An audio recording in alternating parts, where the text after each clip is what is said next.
Buenos días, ¿cómo están? Estamos en la lectura de la Biblia en nuestro día 2 de diciembre. Vamos a leer el capítulo 7 del libro Primera de Corintios utilizando la nueva versión internacional. Capítulo 7. Paso ahora a los asuntos que me plantearon por escrito. ¿Es mejor no tener relaciones sexuales? Pero en vista de tanta inmoralidad, cada hombre debe tener su propia esposa y cada mujer su propio esposo. El hombre debe cumplir su deber conyugal con su esposa, e igualmente la mujer con su esposo. La mujer ya no tiene derecho sobre su propio cuerpo, sino su esposo.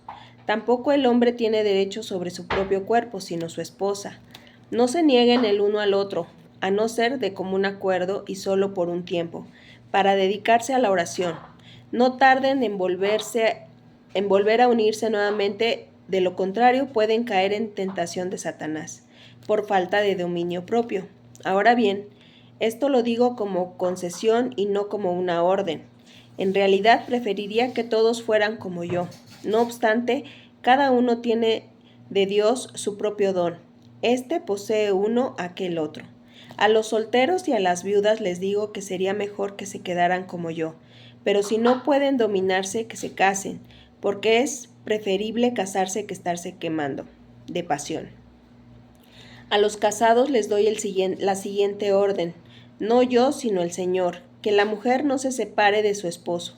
Sin embargo, si se separa, que no se vuelva a casar, de lo contrario, que se reconcilie con su esposo. Asimismo, que el hombre no se divorcie de su esposa. A los demás les digo yo, no es mandamiento del Señor. Si algún hermano tiene una esposa que no es creyente y ella consiente en vivir con él, que no se divorcie de ella. Y si una mujer tiene un esposo que no es creyente y él consiente en vivir con ella, no se divorcie de él. Porque el esposo no creyente ha sido santificado por la unión de su esposa, y la esposa no creyente ha sido santificada por la unión de su esposo creyente. Si así no fuera, sus hijos serían impuros, mientras que, de hecho, son santos. Sin embargo, si el cónyuge no creyente decide separarse, no se lo impidan. En tales circunstancias, el cónyuge creyente queda sin obligación. Dios ha llamado a vivir en paz. ¿Cómo sabes tú, mujer, si acaso salvarás a tu esposo? ¿O cómo sabes tú, hombre, si acaso salvarás a tu esposa? En cualquier caso, cada uno debe vivir conforme a la condición que el Señor le asignó y a la cual Dios lo ha llamado. Esta es la norma que establezco en todas las iglesias. ¿Fue llamado alguno estando ya circuncidado? Que no disimule su condición. ¿Fue llamado alguno sin estar circuncidado? Que no se circuncide. Para nada cuenta estar o no estar circuncidado. Lo que importa es cumplir los mandatos de Dios. Que cada uno permanezca en su condición en que estaba cuando Dios lo llamó. Eran esclavos cuando fuiste llamado, no te preocupes, aunque si tienes la oportunidad de conseguir tu libertad, aprovéchala, porque el que era esclavo cuando el Señor lo llamó es un libertino del Señor. Del mismo modo, leí muy mal, discúlpenme. Versículo 21 nuevamente. Eras esclavo cuando fuiste llamado, no te preocupes, aunque si tienes oportunidad de conseguir tu libertad, aprovecha, porque el que era esclavo cuando el Señor lo llamó es un liberto del Señor. Del mismo modo, el que era libre cuando fue llamado es un esclavo de Cristo. Ustedes fueron comprados por un precio, no se vuelvan esclavos de nadie. Hermanos, cada uno permanezca ante Dios en la condición en que estaba cuando Dios lo llamó. En cuanto a las personas solteras, no tengo ningún mandato del Señor, pero doy mi opinión como quien, por la misericordia del Señor, es digno de confianza. Pienso que, a causa de la crisis actual, es bueno que cada persona se quede como está. Estás casado, no procures divorciarte. Estás soltero, no busques esposa. Pero si te casas, no pecas. Y si una joven se casa, tampoco comete pecado. Sin embargo, los que se casan tendrán que pasar por muchos aprietos y yo quiero evitárselos.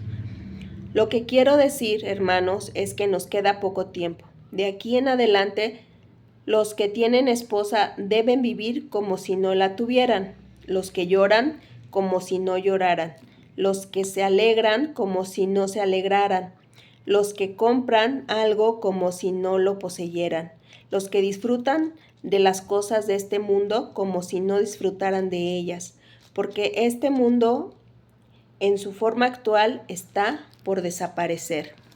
Yo preferiría que estuvieran libres de preocupaciones. El soltero se preocupa de las cosas del Señor y de cómo agradarlo, pero el casado se preocupa de las cosas del mundo y de cómo agradar a su esposa. Sus intereses están divididos. La mujer no casada, de lo mismo que la joven soltera, se preocupa de las cosas del Señor, se afana por consagrarse al Señor, tanto en cuerpo como en espíritu, pero la casada se preocupa de las cosas de este mundo y de cómo agradar a su esposo.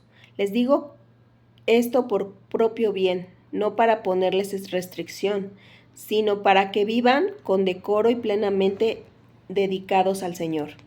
Si alguno piensa que está tratando a su prometida como es debido y ella ha llegado ya a su madurez, por lo cual él se siente obligado a casarse, que lo haga. Con esto no peca, que se casen. Pero el que se mantiene firme en su propósito y no está dominado por sus impulsos, sino que domina su propia voluntad y ha resuelto no casarse con su prometida, también hace bien. De modo que el que se casa con su prometida hace bien, pero el que no se casa hace mejor.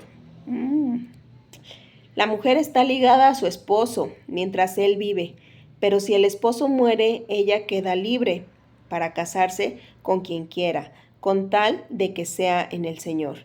En mi opinión, ella será más feliz si no se casa. Y creo que yo también tengo el Espíritu de Dios. ¡Wow!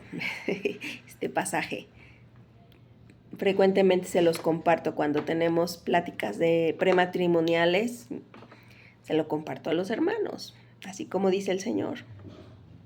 En mi opinión, ella será más feliz si no se casa, pero tampoco es pecado casarse, así es que si se quieren casar, adelante.